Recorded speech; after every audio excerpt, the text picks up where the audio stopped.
exam? May exam pa yun. A-attend na lang ako.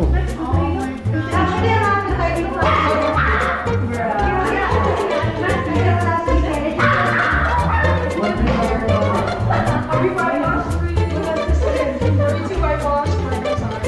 May ice ba?